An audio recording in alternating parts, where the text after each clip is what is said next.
नमस्कार दोस्तों, बैंकर्स में आप सभी का बहुत बहुत स्वागत है। आज हम लोग इस वीडियो के अंदर लीनियर सेटिंग अरेंजमेंट का क्वेश्चन देखने वाले हैं और इसमें लीनियर सेटिंग अरेंजमेंट को आपको एग्जाम में किस तरीके से हैंडल करना है, उसकी एक अप्रोच किस तरीके से सही हो सकती है जिससे कि आप लोग का क्वेश्चन एग्जाम में सोल्व हो जाए, कम टाइम लगे। उन सारी जो भी बातें बैंकिंग एग्जाम से रिलेटेड आपके लीनियर सेटिंग अरेंजमेंट के लिए इंपॉर्टेंट है, वो सारी बातें इस वीडियो के अंदर हम लोग डिस्कस करने वाले हैं। इस वीडियो के अंदर जो क्वेश्चन रहेगा आपका वो इंग्लिश के अंदर मेंशन रहेगा। एक्सप्लेनेशन मेरा हमेशा की तरह हिंदी के अंदर ही रहेगा, लेकिन जो क्वेश्चन कुछ लोग हिंदी के अंदर क्वेश्चन पढ़ते हैं, कुछ लोग इंग्लिश में क्वेश्चन पढ़ते हैं, तो सभी को दिक्कत आ रही थी। इसलिए हम लोगों ने ये कर दिया है अब कि हम लोग हिंदी और इंग्लिश दोनों के अलग अलग वीडियो बनाया करें, क्योंकि पजल का एक साथ में दोनों लैंग्वेज में क्वेश्चन मेंशन करना बहुत ही मुश्किल हो जाता है। ठीक है, तो ये वाला जो वीडियो है इसके अंदर हम लोग जो क्वेश्चन देखने वाले हैं वो हिंदी के अंदर होगा। ठीक है, इंग्लिश वाला जो वीडियो है वो ऑलरेडी आप लोगों का आ चुका है, उसमें कोई दिक्कत नहीं है। ठीक है, तो हिंदी जिनको इंग्लिश में क्वेश्चन देखना है वो जो दूसरा वीडियो है सेम क्वेश्चन है, उसके अंदर सेम पूरा का पूरा कंटेंट है, लेकिन बस उसमें जो क्वेश्चंस रहेंगे वो आपके इंग्लिश के अंदर रहेंगे। वो मैंने अपलोड ऑलरेडी कर दिया है और ये हिंदी के अंदर है। जिसको हिंदी में देखना है वो इसके अंदर इस वीडियो को देख लीजिएगा। ठीक है, तो आपसे जब भी पजल की वीडियो जाएंगे तो आप थंबनेल के ऊपर ही देख लिया करो, जो फोटो लगी होती है उसके ऊपर, तो उसमें हिंदी और इंग्लिश आप लोगों को लिखा हुआ मिल जाएगा। तो वहां से आपको पता लग जाना चाहिए कि आपका ये हिंदी का वीडियो है या इंग्लिश वाले क्वेश्चन का वीडियो है। ठीक है, तो यहाँ तक सारी चीजें क्लियर हुई होंगी। तो जब भी हम लोग सिटिंग अरेंजमेंट वगैरह करते हैं तो मैं एक बात आपको हमेशा बोलता हूँ कि इसकी एक अप्रोच तैयार करो, आपके माइंड सेटअप तैयार करो आप लोग एक, कि किस तरीके से आप लोग क्वेश्चंस को आप लोगों को टैकल करना है, आपको स्टार्टिंग कहाँ से करनी है, किस तरीके से चीज़ों को मैनेज करना है, वो सारी चीज़ें आप लोगों को यहाँ पे सीखनी है। अब देखो यहाँ पे क्वेश्चन क्या बोल रहा है, हम लोग एक एक चीज करते हुए चलेंगे आराम से। 9 व्यक्ति एक पंक्ति में इस प्रकार बैठे हैं कि कुछ उत्तर की ओर उन्मुख है और कुछ दक्षिण की ओर उन्मुख है। हमें नहीं पता है कितने उत्तर की ओर है कितने दक्षिण की ओर है। यहाँ पे बोल दिया गया कुछ लोग उत्तर की ओर है कुछ लोग दक्षिण की ओर है और टोटल कितने लोग हैं, 9 लोग हैं। जी पंक्ति के मध्य में बैठा है। जैसे ये लाइन बोली तो मैं लाइन वो बंदे बिठा सकता हूँ, क्योंकि जी को बीच में बैठाना है तो साइडों में लोग बैठेंगे, जी के 4 एक साइड बैठ जाएंगे, 4 एक साइड बैठ जाएंगे, जी बीच में बैठ जाएगा। अगर ये नहीं दिया होता तो मैं कभी भी ये पूरा सेटलमेंट नहीं, सेटिंग अरेंजमेंट जो है वो नहीं बनाता, क्योंकि मुझे पता नहीं है किसके साइड में कौन कितना लोग बैठने वाले। लेकिन यहाँ पे बोल दिया जी बीच में बैठेगा तो जी के एक साइड में 4 लोग बैठेंगे, एक साइड के अंदर कितने लोग बैठेंगे, दूसरे साइड में भी 4 लोग बैठेंगे, तो टोटल मिला के हैं आपके 9 लोग। ठीक है, तो 1 2 3 4 5 6 7 8 9 लोग हो गए टोटल मिला के।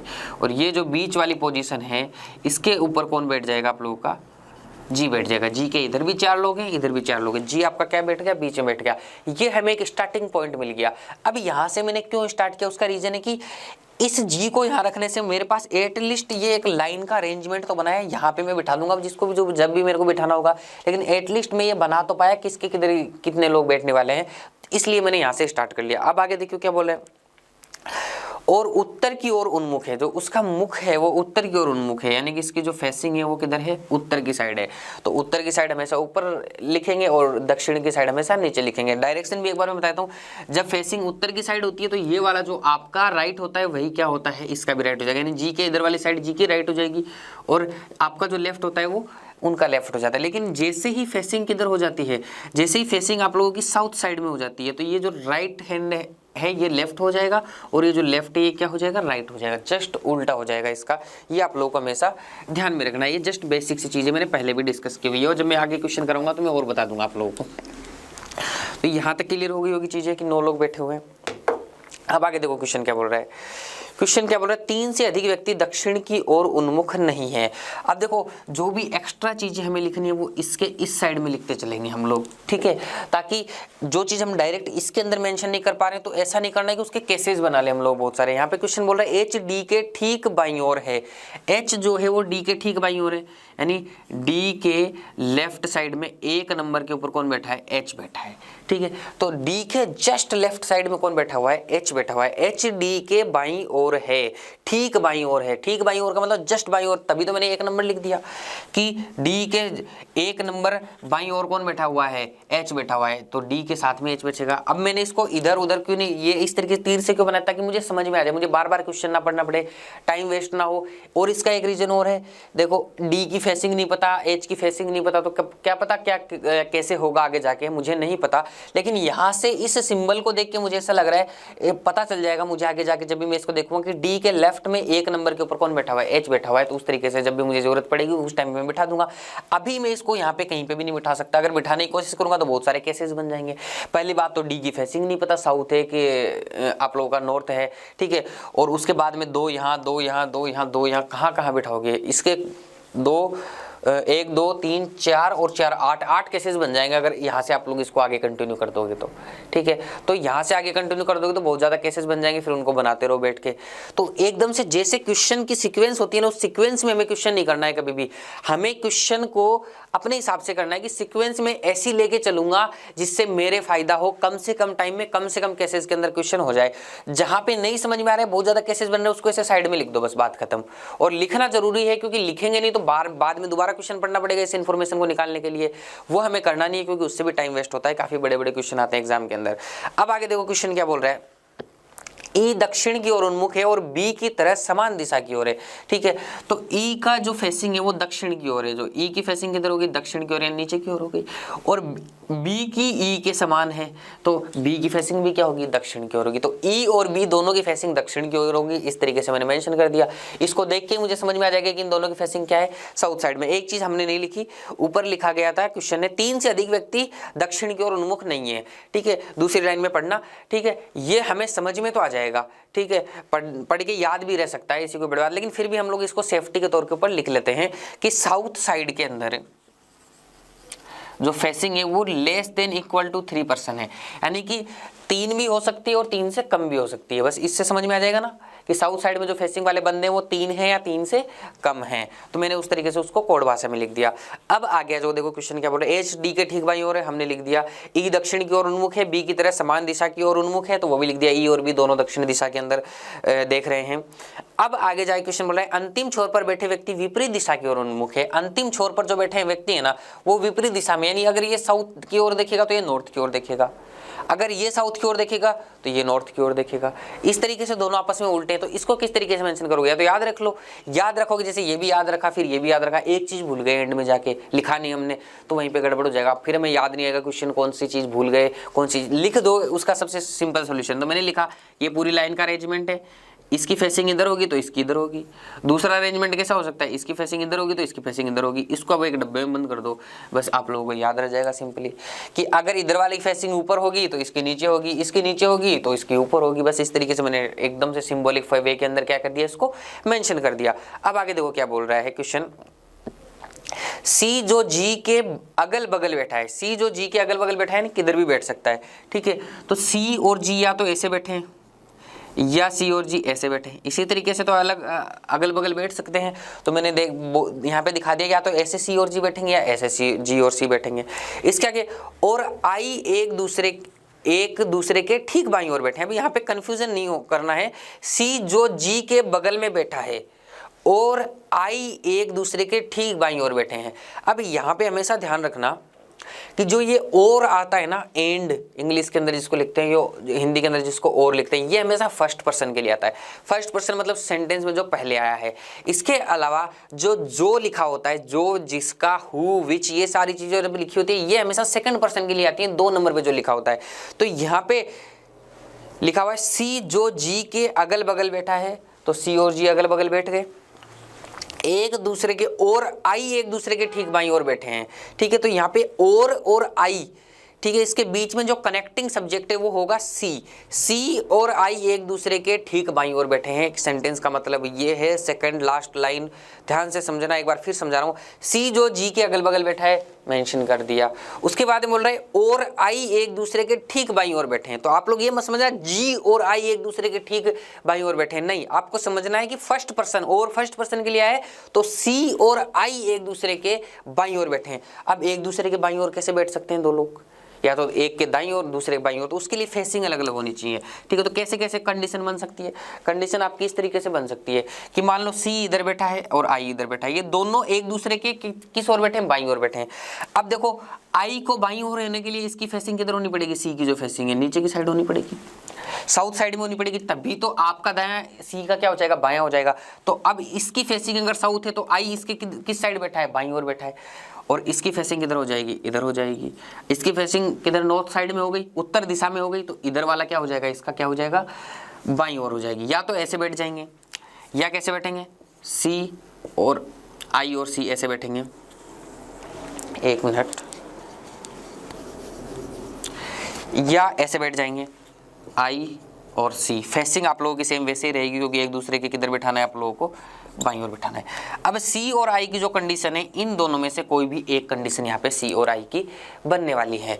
ठीक है, क्वेश्चन ने बोला है इन एक एक चीजों का आप लोगों को मतलब समझ में आना चाहिए कि सी और आई एक दूसरे के बाईं ओर बैठे हैं। अब एक दूसरे के बाईं ओर कैसे हो सकते हैं, सी आई के बाईं ओर है और आई सी के बाईं ओर है।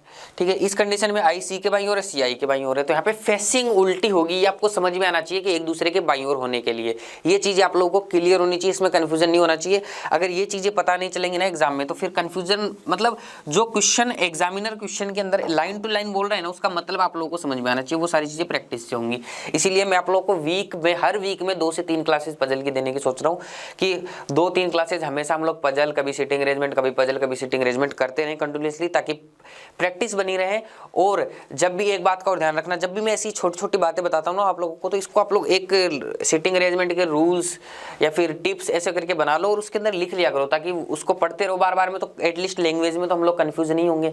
ठीक है, आगे जाके चलो क्या बोल रहे हैं, ए और ई के मध्य 4 व्यक्ति बैठे हैं।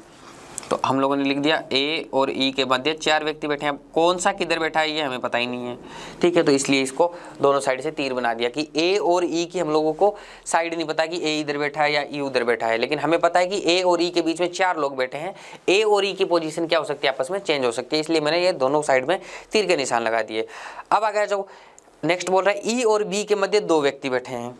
तो यहाँ बोल दिया ई और बी के मध्य कितने व्यक्ति बैठे हैं, 2 व्यक्ति बैठे हैं। इस बार भी ई और बी की मुझे यहाँ पे क्या नहीं दी गई है, साइड्स नहीं दी गई हैं कि कौन सी साइड में कौन बैठा है, तो मैंने बीच में तीर का निशान लगा दिया, कोई कैसे भी बैठ सकता है। अब आगे बोले जो जी के दाईं है। अब मैंने यहाँ पे हमेशा बोला है, यहाँ पे हमेशा मैंने एक चीज बोली आप लोगों को कि जो जी के दाईं है। अब मैंने बोला है जो हमेशा सेकंड पर्सन के लिए आता है। ठीक है, अब यहाँ पे आप लोगों को समझ में आएगा कि यार ये बी सेकंड पर्सन है, तो जी के दाईं ओर बी बैठा हुआ है। जैसे ही जिसने ये समझा ये गलत हो जाएगा मामला, क्योंकि आप लोगों को छोटी छोटी टेक्निकलिटी चीज़ों के अंदर देखना है। मैंने लिख दिया A and B are brothers. मैंने एक सेंटेंस लिखा है सही, ये तो हिंदी में हो गया, इंग्लिश में हो गया। ए और बी भाई हैं। अब यहाँ पे कौन फर्स्ट पर्सन कौन सेकंड पर्सन, ये तो पूरा ही एक पर्सन, एक कंबाइंड सब्जेक्ट हो गया, तो ए और बी एक ही सब्जेक्ट हो गया। यहाँ में लिख देता ए कोमा लगाता बी का भाई है, तब जाके ए अलग होता बी अलग होता। यहाँ पे बोल रहा है ए बी का भाई है, ऐसे बोल रहा है। ठीक है, लेकिन ए और बी भाई हैं, दोनों आपस के अंदर भाई हैं, तो ये दोनों, ये सब्जेक्ट एक ही हो गया। ठीक है, तो इस बात का हमेशा ध्यान रखना है, जब भी ऐसा सेंटेंस और लगा के जोड़ता है तो वो एक ही सब्जेक्ट होता है। तो यहाँ पे जो क्वेश्चन के कहने का मतलब ये है कि ई और बी के मध्य 2 व्यक्ति बैठे हैं, मैंने वहाँ पे मेंशन कर दिया। बोल रहा है जो जी के दाईं है, तो जी के दाईं ओर ई भी है और दाईं ओर ही बी भी है। तो जी के दाईं ओर राइट साइड में, कितना राइट में हमें नहीं पता, ई और बी दोनों ही जी के दाईं ओर बैठे हुए हैं, तो जी के दाईं ओर ही बैठेंगे ई और बी दोनों के दोनों। अब यहाँ पे मैंने जितना यहाँ पे लिख सकता था मैंने लिखने की कोशिश की, यहाँ पे तो कुछ लिखा ही नहीं गया, और जितना एक्स्ट्रा इन्फॉर्मेशन हो सकती थी मैंने फटाफट यहाँ पे नोट डाउन कर ली। अब इसके बाद में लीनियर सेटिंग अरेंजमेंट के लिए 1-2 चीज़ों का आप लोगों को ध्यान रखना है कि लीनियर सेटिंग अरेंजमेंट इसके बाद में कैसे जाता है। इसके बाद में इस तरीके से, या तो जी से रिलेटेड कोई इन्फॉर्मेशन देख लो उसके अंदर, या फिर जब भी लीनियर सेटिंग अरेंजमेंट होता है तो जिन 2 बंदों के बीच में लोग बैठे होते हैं ना, इससे 2 लोग 3 लोग 4 लोग, वहाँ से क्वेश्चन को स्टार्ट करना होता है। लीनियर सेटिंग अरेंजमेंट हमेशा ध्यान रखना, या तो जो डायग्राम में बैठा है बंदा उससे रिलेटेड इन्फॉर्मेशन देखनी है, या फिर जो बीच बीच में जिनके लोग बैठे होते हैं वो इन्फॉर्मेशन देखनी होती है। अब जी से रिलेटेड में अगर इन्फॉर्मेशन की बात करूँ तो यहाँ पे सी और जी, और यहाँ पे भी सी और जी है। लेकिन अगर मैं इसके यहाँ पे क्या बन जाएंगे, 2 केसेस बन जाएंगे मेरे। सी इधर बैठ सकता है, इधर बैठ सकता है, किधर ही बैठ सकता है इसके, और उसके बाद में कोई रास्ता नहीं दिखेगा, फिर आई को बिठा दोगे, फिर कहाँ जाओगे। ठीक है, तो यहाँ से मैं इसके 2 केसेस नहीं बनाऊंगा बिल्कुल भी, जी से जो डायरेक्ट रिलेटेड क्वेश्चन है, क्योंकि यहाँ से फिर आगे जाने के लिए मेरे पास रास्ता नहीं है। मान लो मैं सी को इधर बिठा देता हूँ, ठीक है, फिर आई को इधर बिठाना पड़ेगा, ऐसे ही नीचे एक और केसेस बन जाएगा, फिर उसके बाद में आई को बिठाने के बाद में आई और सी से रिलेटेड कोई चीज़ ही नहीं और कुछ बचते ही नहीं है इन्फॉर्मेशन, तो फिर मैं आगे कहाँ जाऊँगा। तो मेरे को थोड़ी सी दिक्कतें आएंगी, और केसेस भी 2 बन रहे हैं, तो मैं क्यों 2 केसेस बनाऊँ यहाँ पे ज़बरदस्ती के। तो मैं यहाँ क्या करता हूँ, यहाँ पे मेरे को इसके अलावा जी से रिलेटेड कौन कौन सी इन्फॉर्मेशन दिखाई दे रही है। एक तो ये रही इन्फॉर्मेशन, कि जी के राइट में ई और बी बैठा है, एक ये वाली इन्फॉर्मेशन होगी, एक ये वाली इन्फॉर्मेशन होगी। ये तीन इन्फॉर्मेशन ऐसी है जिनमें से मुझे चॉइस करना है कि मैं क्वेश्चन कहाँ से स्टार्ट करूँ, ठीक है। तो इन दोनों, इसका तो कोई रोल ही नहीं है कि भाई जी के राइट में ई और बी बैठेंगे तो कहाँ कहाँ पे ई और बी को बिठाओगे आप लोग। अब बचती है ये दो इन्फॉर्मेशन, ए और ई के बीच में चार लोग बैठे हैं, तो ए और ई के बीच में चार लोगों को बिठाओगे तो बहुत सारे केसेस बन जाएंगे। यहाँ पे ए यहाँ पे बैठ सकता है, यहाँ पे यहाँ पे यहाँ पे यहाँ पे बहुत सारी जगह पे ए को बिठा सकते हो आप लोग, तो उसमें भी आप लोगों को प्रॉब्लम होगी, बहुत सारे केसेस बन जाएंगे। लेकिन जब आप ई और बी को देखते हो, ये दूसरी इन्फॉर्मेशन, और फिर इस इन्फॉर्मेशन को देखते हो, दोनों इन्फॉर्मेशन को देख के लगता है कि ये वाली इन्फॉर्मेशन जी से रिलेटेड है और ई और बी से भी रिलेटेड है, और ये वाली इन्फॉर्मेशन ई और बी से रिलेटेड है, यानी कि दोनों चीज इसमें कंबाइंड हो रही है कि जी से रिलेशन भी मिल रहा है ई और बी का, और ई और बी के बीच में लोग भी बैठे हुए हैं। तो इस तरीके की कोई भी इन्फॉर्मेशन आप लोग काम में ले सकते हैं। अब मुझे क्या करना है, जी के राइट में ई को भी बिठाना है और बी को भी बिठाना है। राइट किधर हो जाएगा, जी का इधर हो जाएगा, क्योंकि इसकी फेसिंग क्या है, नॉर्थ साइड में है, उत्तर की दिशा में है, तो इसके दाईं साइड के अंदर मुझे जाना है, क्योंकि ई और बी दोनों के दोनों जी के दाईं साइड के अंदर ही बैठे हुए हैं। अब मान लो ई यहाँ पे बैठ जाएगा, फॉर एग्जाम्पल ई यहाँ पे बैठ गया, तो बी दो बंदे छोड़ के बैठेगा, एक दो यहाँ बैठ सकता है बी। ई यहाँ तो बैठ नहीं सकता क्योंकि दो बंदे छोड़ के बी कहाँ बैठाओगे, ई क्या हो सकता है, ज़्यादा ज़्यादा ई यहाँ बैठ जाएगा, तो अब बी यहाँ बैठ जाएगा, तो ई और बी में से एक यहाँ आएगा, ई और बी में से एक यहाँ आएगा। इसके अलावा कोई केस बन ही नहीं सकता, क्योंकि ई और बी दोनों को जी के राइट साइड में आना है, दाईं साइड में आना है। इसके अलावा ई और बी के बीच में दो लोग बैठे हुए हैं, लेकिन ई और बी की दिशा नहीं पता मुझे कि कौन सा किसके राइट लेफ्ट में बैठा है, तो मैंने ई स्लेस बी, बी स्लेस ई लिख दिया। लास्ट में जब हटेगा तब हम लोग इन चीज़ों को हटा देंगे, लेकिन यहीं से दो केसेस बना के आप लोगों को बिल्कुल भी ये काम नहीं करना है। तो जैसे ही मैंने ये देखा तो यहाँ पे ये क्या हो जाएगा, कैंसिल आउट हो जाएगा, ये भी कैंसिल आउट हो जाएगा, क्योंकि दोनों की दोनों इन्फॉर्मेशन की क्या कर चुका हूँ, काम में ले चुका हूँ। दूसरा आप देखो ई और बी के बारे में और कुछ दिया हुआ है तो उसको भी लिख दो साथ में। देखो ई और बी दोनों की दिशा किधर है, साउथ साइड में है, तो मैंने दिशा यहाँ पे मेंशन कर दो कि इनकी जो डायरेक्शन है वो किस साइड में है, साउथ डायरेक्शन है, तो मैंने साउथ डायरेक्शन दोनों की मेंशन कर दी, ठीक है। अब जैसे इसकी मैंने साउथ डायरेक्शन मेंशन की, तो यहाँ पे देखो एक इन्फॉर्मेशन है कि एंड में जो लोग बैठेंगे ना, अंतिम छोर पर, उनकी डायरेक्शन आपस में विपरीत दिशा में होगी। तो इसकी साउथ की ओर है, तो इसकी किधर होगी, नॉर्थ साइड में होगी। तो ये वाली इन्फॉर्मेशन भी काम में आ चुकी है, तो ये भी कैंसिल आउट हो गया मेरा यहाँ पे। अब देखो ई बी और जी से रिलेटेड कोई इन्फॉर्मेशन दी गई है, ये वाली देखो इन्फॉर्मेशन जी से रिलेटेड है या नहीं है। अब मेरे को एक बात बताओ, इसके जी के इस साइड में या तो ई बैठेगा या बी बैठेगा, कोई एक तो बैठेगा ना, तो ये वाली जगह तो खाली नहीं है, इस वाली जगह पे ही सी को बैठना पड़ेगा अब यहाँ पे, क्योंकि सी जी के पास में बैठेगा, तो जी और सी बैठेंगे, या सी और जी इस तरीके से बैठेगा, तो सी को यहाँ बैठना पड़ेगा, क्योंकि दूसरी वाली जगह पे तो क्या है, ये बुक्ड है, तो ये भी क्या हो गया, कैंसिल आउट हो गया। अब सी यहाँ बैठ गया, और सी और आई भी आपस में पास में बैठेंगे, इनकी दिशा भी दी हुई है, ठीक है। अब सी के आगे तो आई बैठ नहीं सकता, तो आई को किधर बैठना पड़ेगा, इस साइड ही बैठना पड़ेगा, तो आई और सी हो गया, तो डायरेक्शन क्या हो गई, आई की किधर हो गई, साउथ साइड में हो गई, और सी की क्या हो गई, नॉर्थ साइड में हो गई। समझ गए यहाँ तक। एक चीज़ और यहाँ पे दिख गई, देखो ये वाले डायरेक्शन में साउथ साइड, ये वाले डायरेक्शन में साउथ साइड, ये वाले डायरेक्शन में साउथ साइड। साउथ साइड वाले कितने लोग हो गए, 3 लोग हो गए साउथ साइड वाले, और 3 से ज़्यादा हो नहीं सकते, ज़्यादा से ज़्यादा 3 हो सकते हैं, या 3 से कम हो सकते हैं, तो 3 हो चुके हैं यहाँ पे, एक ये रहा, एक ये रहा, एक ये रहा, यानी बचे हुए सबकी डायरेक्शन किधर होगी, नॉर्थ साइड होगी। क्लियर है यहाँ तक चीज़ें। अब आ जाओ, देखो अब क्वेश्चन देखो और कौन कौन सी इन्फॉर्मेशन ये काम में आ चुकी है। अब देखो ए और ई वाला कॉन्सेप्ट देख लेते हैं कि ए और ई के बीच में 4 लोग बैठे, क्योंकि ई यहाँ पे, मान लो ई यहाँ पे बैठ गया, मान लेते हैं एक बार ई यहाँ पे बैठ गया, तो ए कहाँ बैठेगा, 1 2 3 4, ए यहाँ बैठ सकता है क्योंकि ए और ई के बीच में 4 लोग बैठे। लेकिन मान लो ई यहाँ बैठ गया, तो ए कहाँ बैठेगा, 1 2 3 4 यहाँ बैठेगा, यहाँ ए बैठ नहीं सकता क्योंकि सी बैठा हुआ है। इसका मतलब ई यहीं पे ही बैठेगा, वहाँ बैठेगा ही नहीं। वहाँ पे कौन बैठेगा, बी बैठेगा। तो ई यहाँ बैठा है, तो 4 लोग छोड़ के ए यहाँ बैठ जाएगा। तो ये वाली इंफॉर्मेशन भी काम में आ चुकी है।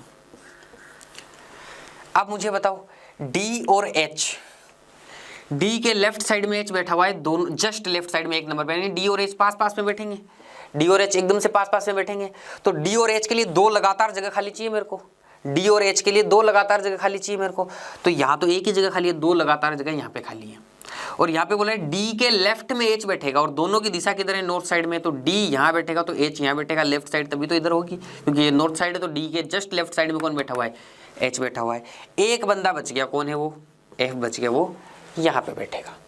क्लियर हो गई होगी यहाँ तक चीज़ें। देखो एक एक करके हम लोगों ने सारी इन्फॉर्मेशन को काम में ले लिया और अपना सेटिंग अरेंजमेंट आराम से इसको बना दिया। अब यहाँ पे एक चीज़ ध्यान रखना, ये क्वेश्चन के अंदर शुरू के अंदर एक लाइन देनी चाहिए थी कि 9 लोग ABCDEFGHI, ठीक है, ये लोग यहाँ पे सेटिंग कर रहे हैं, लेकिन यहाँ पे क्वेश्चन में ये नाम नहीं दिए हैं, तो F का नाम मिसिंग है पूरे क्वेश्चन में से, तो लेकिन वो F ही है, ठीक है। ABCDEFGHI ये 8 लोग बैठे हुए हैं यहाँ पे, ठीक है, I तक, और ये 9 लोग यहाँ पे बैठे हुए हैं इस लाइन के अंदर। इसमें F का नाम नहीं है क्वेश्चन में कहीं पे भी, तो वो आप लोग कन्फ्यूजन मत होना, ऊपर ही ऊपर लिखा होना चाहिए था, तो वो नहीं है, कोई बात नहीं, लेकिन अंडरस्टूड सी बात है कि F यहाँ पे बच गया एक बंदा, ठीक है। अब यहाँ पे देखो एक एक करके हम लोग क्या करते हैं, क्वेश्चन को देखते हैं। अब देखो क्वेश्चन बोल रहा है A और D के मध्य कितने व्यक्ति बैठे हैं। A कहाँ पे है, A आपका ये रहा, D आपका ये रहा, इनके बीच में कितने लोग बैठे हैं, देखो 1 2 3 4 5 6 लोग बैठे हुए हैं। ऑप्शन देखो, पहला ऑप्शन है 1, दूसरा ऑप्शन है 2, तीसरा ऑप्शन है 3, चौथा ऑप्शन है कोई नहीं, और पांचवा ऑप्शन है 3 से अधिक, तो 6 3 से अधिक ही है, तो पहले वाले क्वेश्चन के अंदर आपका आंसर हो जाएगा ऑप्शन नंबर 5। अब आ जाते हैं दूसरे नंबर के क्वेश्चन के ऊपर। दूसरा क्वेश्चन को बोल रहा है निम्नलिखित में से कौन उत्तर की ओर उन्मुख नहीं है। उत्तर की ओर कौन नहीं देख रहा है, सी तो देखो उत्तर की ओर ही देख रहा है। उसके बाद में ए भी उत्तर की ओर देख रहा है। ऑप्शन नंबर 3 देखना, एफ भी उत्तर की ओर देख रहा है, ठीक है। उसके बाद में एच भी उत्तर की ओर देख रहा है। लास्ट ऑप्शन है बी, तो देखो बी आपका यहाँ पे दक्षिण की ओर देख रहा है, तो बी उत्तर की ओर नहीं देख रहा है, दक्षिण की ओर देख रहा है, तो आपका ऑप्शन नंबर इसके अंदर कौन सा हो गया, ऑप्शन नंबर 5 आंसर हो जाएगा, ठीक है। तो क्लियर हो गई होंगी चीजें यहाँ तक। अब देखो निकाल लेते हैं हमारा नेक्स्ट क्वेश्चन। नेक्स्ट क्वेश्चन बोल रहा है निम्नलिखित में से कौन सी के ठीक बाएं बैठे व्यक्ति के बाएं से चौथे स्थान के ऊपर बैठता है। ये बोल रहा है निम्नलिखित में से एक एक लाइन को, एक एक अक्षर को पढ़ते चलो, आराम से इस क्वेश्चन को सुलझाना पड़ेगा हमें। निम्नलिखित में से कौन सी के ठीक बाएं बैठे व्यक्ति, तो सबसे पहले सी के बाएं कौन बैठा है, देखो सी की डायरेक्शन किधर है, नॉर्थ साइड में, तो ये वाली साइड तो इसकी क्या हो जाएगी, राइट हो जाएगी, ये वाली साइड इसकी क्या हो जाएगी, लेफ्ट हो जाएगी। तो सी के जस्ट लेफ्ट में बाईं ओर कौन बैठा हुआ है, आई बैठा हुआ है।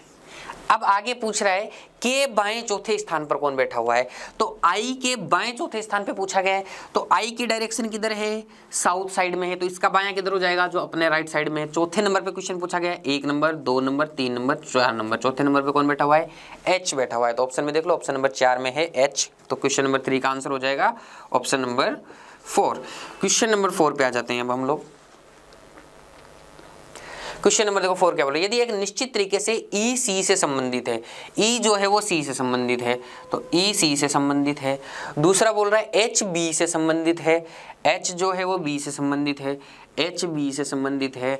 तो आप लोगों से पूछा गया एफ किससे संबंधित है, तो ये एफ का किससे संबंध है पूछा गया है। तो देखो ई की फेसिंग किधर है, साउथ साइड में है, तो इस साइड इसका क्या हो जाएगा, राइट हो जाएगा, ठीक है। तो ये जो सी है इसके राइट सेकंड नंबर पे है या नहीं है।